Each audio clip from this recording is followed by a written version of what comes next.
Hey everybody, it's Joel here. Just wanted to show you how our green beans grow. We're going to be talking about green beans in the kitchen today, so we just wanted to take a look at how we're growing them outside on the farm. So here's our small green bean area. Green beans are a vine plant, so you want to grow them on a trellis system, like up a fence or on these metal stakes that we have here. It's like a metal grid pattern. They will grow very, very high if you give them space. See here, they've grown to the top of this, and the excess has just continued growing and is flopped over. At the end of the vines, they produce these small flowers, and when they get pollinated by a bee or by another critter, they will start to form pods. There's some nice pods. We want to let the pods grow until they're nice and big. And that's when they've really developed a lot of sugar. And pods will continue to grow and grow, and when they completely dry out, you can actually pick the beans from inside the pods, and those beans are seeds that you could use to plant into the ground next year to grow more of these plants. Green beans grow from about late July to about late October, early November. We planted these ones a little late in the season, which is why they're still really full and vibrant right now. As you can see, most of the rest of our summer crops have come and gone. We got some eggplant over here, but our green beans are holding strong. Hi, it's Abby here. This week we're going to be talking about green beans, and today we're going to make a sort of side dish with the green beans out of soy sauce, sesame seeds, and garlic. Alrighty, so we're going to start by just snapping off the tops of the green beans. Here, easier maybe to go like this. Just cause, wow, there's a hair. Some people just don't like them as much. It's more like a preference thing. They're edible, but they are a different bit of a texture. And then if we see any funky bits on the green beans like this, you can always snap that off too.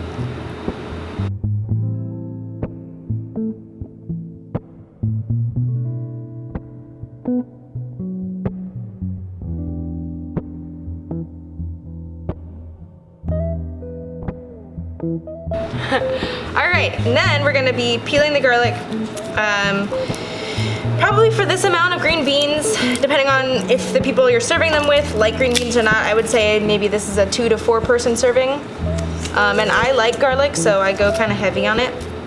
These are pretty big bulbs though, so maybe I'll just I'll do 2 cloves. So, because it doesn't really matter what the garlic looks like, we can kind of smash it to get the skin off, and then just kind of medium dice.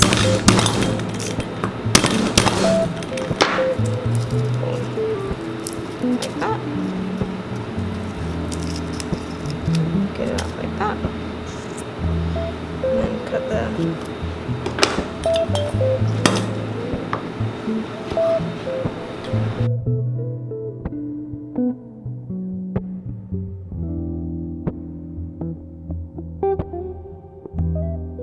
Yep. We're gonna go ahead and turn the stove on. Gonna get it pretty hot. While this is heating, I'll talk you through the process. So we have our garlic here on the cutting board, green beans right here. They're just washed, but they're raw still. Got a little bit of water, a little bit of soy sauce, and then we're gonna use a neutral oil. So one thing, garlic burns easily, so we're not gonna cook it on this high of a heat. We just wanna warm the pan up kind of quickly. So once the pan is hot, then I'll add in the oil, and then we'll add the garlic and green beans at the same time, and cook them together. But when we start to notice the garlic browning, then we wanna add a little bit of water so that it doesn't lose too much moisture, it doesn't turn too crispy too quickly, and it won't start burning in the pan. Because the trick is to cook the garlic all the way through, but also cook the green beans all the way through without burning either one of them or undercooking either one of them. Alright, so one way to test if your pan is hot enough without putting anything in is just some water. So that's hot. So I'm going to go ahead, pour in a little bit of oil. That's about good. Alright. Coat the pan really well. All right, and then before I add the garlic and green beans, I'm gonna turn it down to medium, high-ish. All right, in goes the garlic.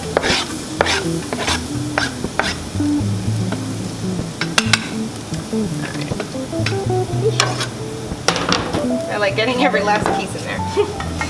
And then the green beans. And if you like spiciness, you can also add red pepper flakes at this point. That'll give them a little more flavor. This is a pretty simple dish. It's kind of like a side dish. You can serve it along with rice and a protein, or even pasta, or you could have it as a snack. It's a good side dish. All right, so as you can see, some of the green beans are light and kind of pastel-y green, and some are turning into like a darker leafy green.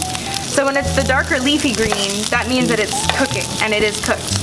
And when it's lighter, that means it's still gonna be raw and pretty crunchy. So just kind of stir it around in the pan, but keep an eye on the garlic. So you can see it's starting to get a little crispy. So I may add a little bit of water here. So the water will, first of all, slow down the cooking of the garlic, but also help the green beans to steam and cook in that way, instead of just the pan heat.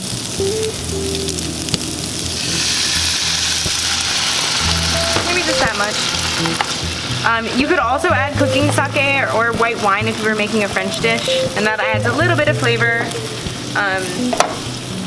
But essentially the idea is to add a liquid into the pan. You could even do some veggie stock or something, and that helps to slow down the garlic cooking and to steam the green beans.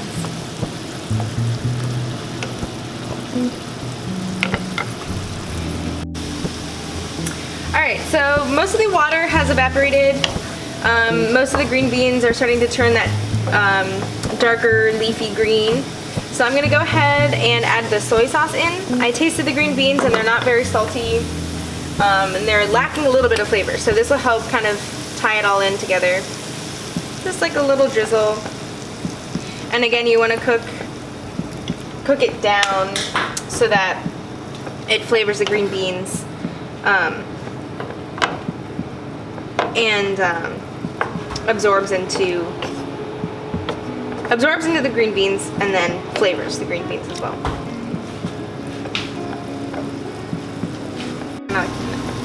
Cool, so as you can tell, the green beans are starting to take on some of the color from the shoyu, or from the soy sauce. And yeah, so like these are like perfect. They're done, definitely. Some of these have a little more cooking to do.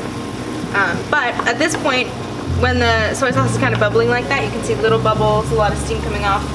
You can go ahead and add your sesame seeds. I like to do white sesame seeds when I'm cooking with darker stuff, and then black sesame seeds when I'm cooking with lighter stuff, just so that the contrast is more visible. And so the point of this is that the soy sauce will allow the sesame seeds to kind of stick to the green beans, and it'll add another little element of flavor. If you have sesame oil, you can also just put a little drizzle of sesame oil on the green beans at the end, and that'll add more of that sesame flavor to them in the end. Yeah, we're gonna just cook it down for a little bit more, a couple more minutes.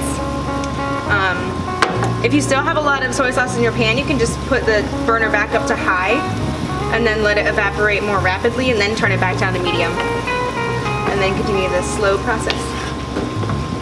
Alright. Nice.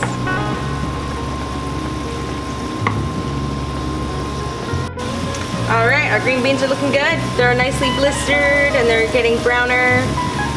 The shoyu is evaporating, and it's getting a little thicker. So we're going to go ahead and pull these off and put them in our bowl. Oh, it's kind of hot.